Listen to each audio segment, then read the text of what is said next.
అధ్యక్షుల వారికి హృదయపూర్వక నమస్కారం. నాకు మాట్లాడే అవకాశం ఇచ్చినందుకు గౌరవ ముఖ్యమంత్రి గారికి మీకు హృదయపూర్వక నమస్కారం.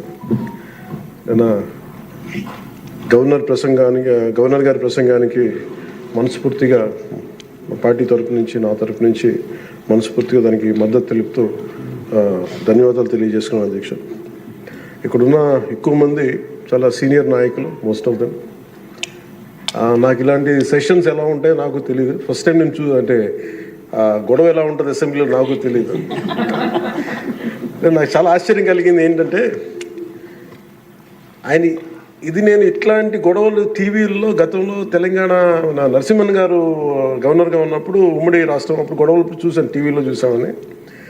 అట్లీస్ట్ దానికి ఒక కారణం ఉండిందో ఇంకో 100 విభేదించే పరిస్థితులు ఉన్నాయి. ఇక్కడ విభేదించడానికి ఏముందో నాకు తెలియలేదు. నేను అనుకుంటా ఉన్నాను అసలు ఇలా ప్రవర్తించవచ్చా అని, ఇలా చేయొచ్చా అని. అంటే ఇది leaders should lead by example కదా. రాష్ట్రానికి ప్రథమ పౌరులైన గవర్నర్ గారు ఇలా ఈ స్థాయిలో ఉండి ఆయన మర్యాదపూర్వకంగా వచ్చి మన బడ్జెట్ మన రాష్ట్ర విధానాలని ఆయన ప్రవేశపెట్టి మాట్లాడుతూ ఉంటే గౌరవించే విధానం ఇదేనా అని అనిపించింది. సో నేను మనోహర్ గారితో మాట్లాడుతాను, మా సహచరులను మన సివిల్ సప్లైస్ మినిస్టర్ గారితో. నా రూల్ బుక్ మేమిద్దరు మాట్లాడుకుంటే rules of procedure and conduct of business in Andhra Pradesh legislative assembly ఏంటి సార్ ఇలాగే మాట్లాడేస్తారంటే దాంట్లో చూపించాను. చాప్టర్ 5లో when the house assembles under article 175 176 of the constitution, every member shall maintain the dignity and the solemnity of the occasion before, during or after the governor's address and shall not obstruct or interrupt the address in any manner. Maintenance of dignity and solemnity at governor's address అనేది చాలా స్పష్టంగా ఈ rule బుక్లో ఉంటే మనమే రూల్స్ని implement చేయాల్సిన వాళ్ళం. వారికి సంఖ్యాబలం ఉందా లేదా పక్కన పెడితే every member of this house has a responsibility to follow the rules. మనమే కనుక రూల్స్ని బ్రేక్ చేస్తే ఇంక మన ప్రజలకి కానీ చూసే వాళ్ళకి ఏం చెప్తాం. నాకు చాలా కాలం క్రితం నేను అప్పుడప్పుడు మనోహర్ గారిని అడుగుతూ ఉంటాను, సార్ అసెంబ్లీలో ఇక్కడ ఏమి గొడవలు జరిగినా ఎందుకు కేసులు పడవని, ఇక్కడ ఏమి మీకు కొట్టుకో. ఇది నేను చాలా కామన్ మ్యాన్ ఒక ఇష్యూ, ఒక ఇంక్విజిటివ్నెస్. అండ్ నాకు పార్లమెంట్లో గొడవ జరిగినప్పుడు ఏమి ఏంటి ఇబ్బంది పెట్టేస్తారు ఏంటంటే ఇక్కడ అవేమి ఉండవు, ఇక్కడ ఇట్స్ ఫ్రీ ఫర్ ఆల్ అన్నట్టుగా మాట్లాడితే then we have more responsibility. మన మీద రూల్స్ పెట్టలేదు అంటే ఏం కేసులు పెట్టమండి. ఇదే కనుక నిన్న వాళ్ళు చేసిన గొడవే కనుక గవర్నర్ గారి మీద ఆయన సుప్రీంకోర్టు జస్టిస్గా ఉన్నప్పుడు ధైర్యం చేయగలరా, కళ్ళల్లో చూడగలరా?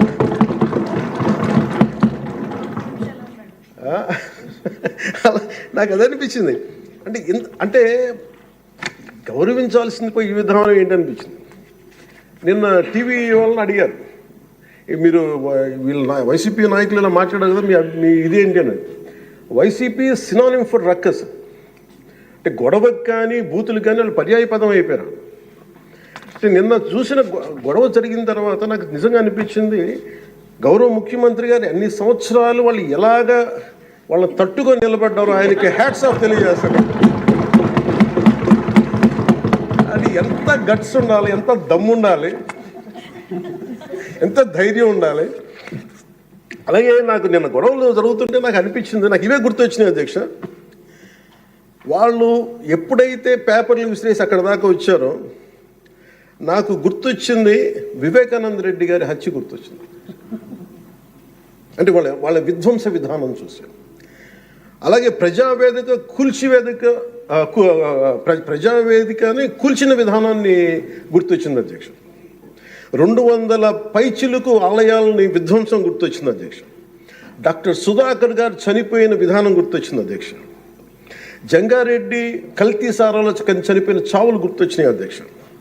సుప్రీంకోర్టు జడ్జిలతో లెటర్ రాసిన విధానం గుర్తొచ్చింది అధ్యక్ష.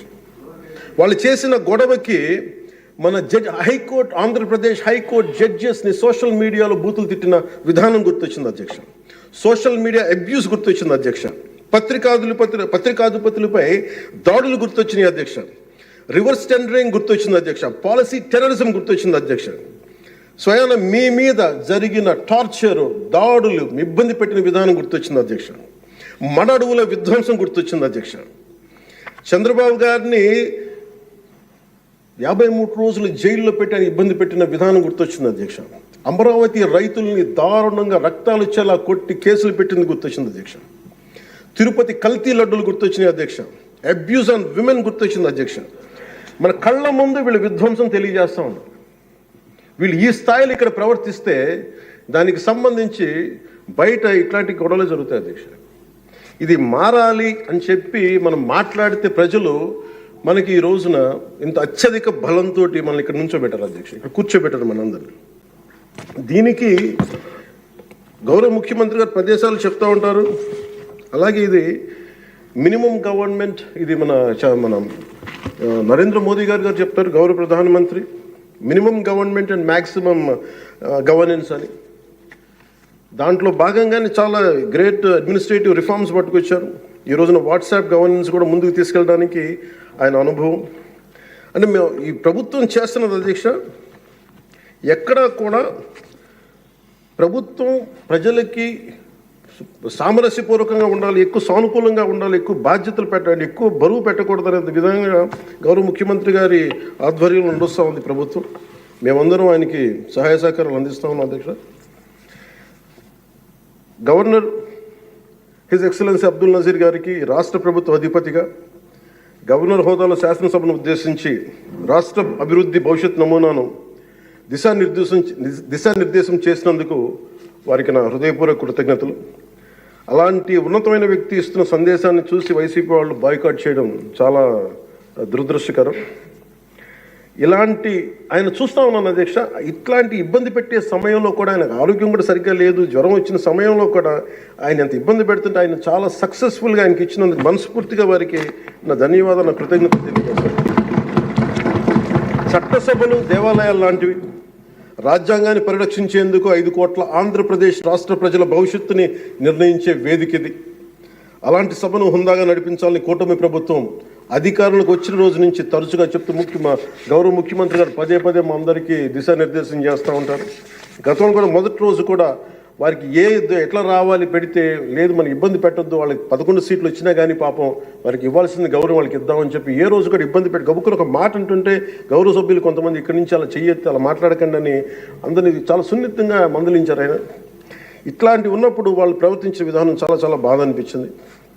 మేమందరం 164 మంది సభ్యులు చాలా బాధ్యతగా వ్యవహరిస్తున్నాం అధ్యక్ష. భవిష్యత్తులో కూడా రాజ్యాంగ పరిరక్షణ, రాష్ట్ర ప్రజల సంక్షేమం, రాష్ట్ర సమగ్ర అభివృద్ధి జయంగా వ్యవహరిస్తామని సందర్భంగా గవర్నర్ గారికి శాసనసభ వేదికగా తెలియజేస్తాం.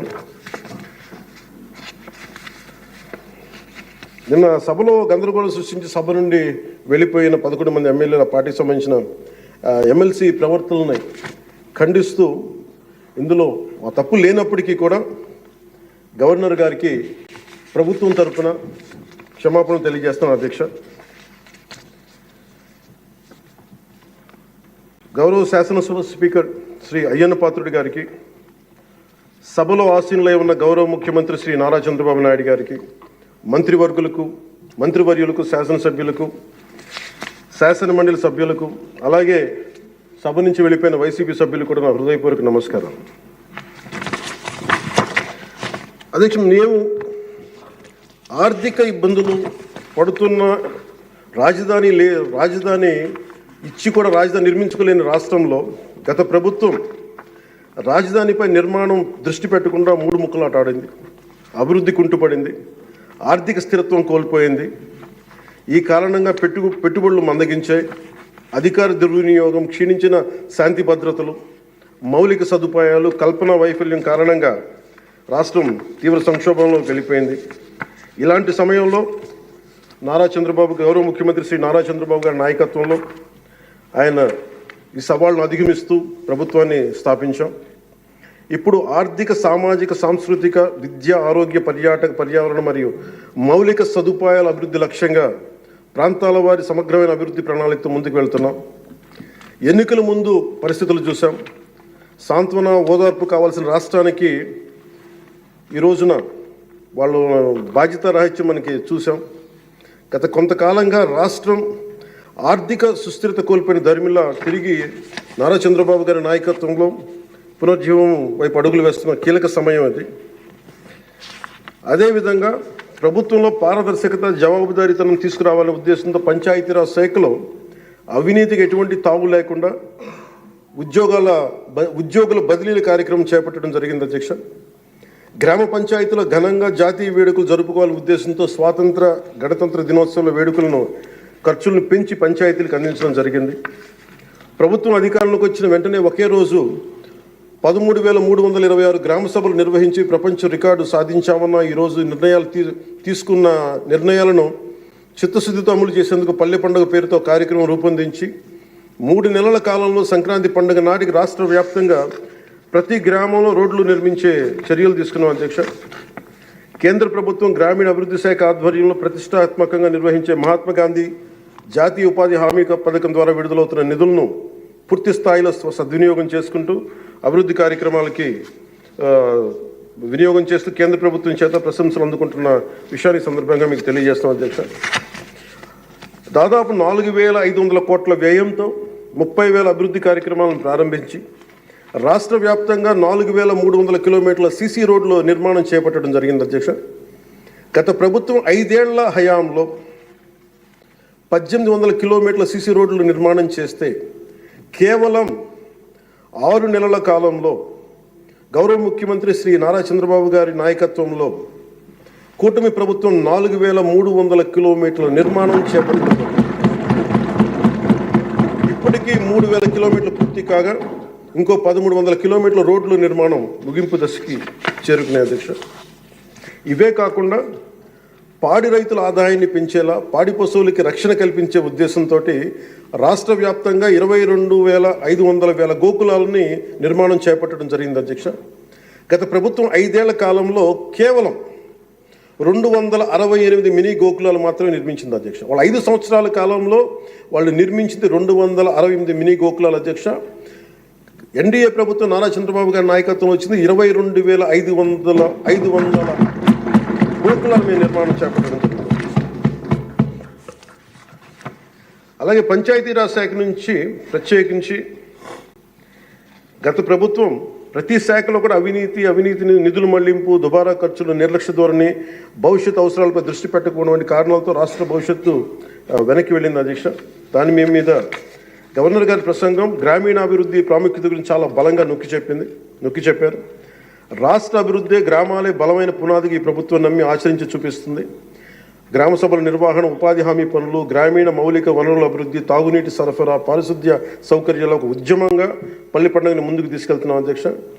ఈ ప్రయత్నాల ద్వారా విజన్ 2047కి అనుగుణంగా మన రాష్ట్రంలోనే దేశంలోనే నెంబర్ 1 లక్ష్యంగా నిలబెట్టాలని మనస్ఫూర్తిగా మేమందరం కృషి చేస్తున్నాం అధ్యక్ష.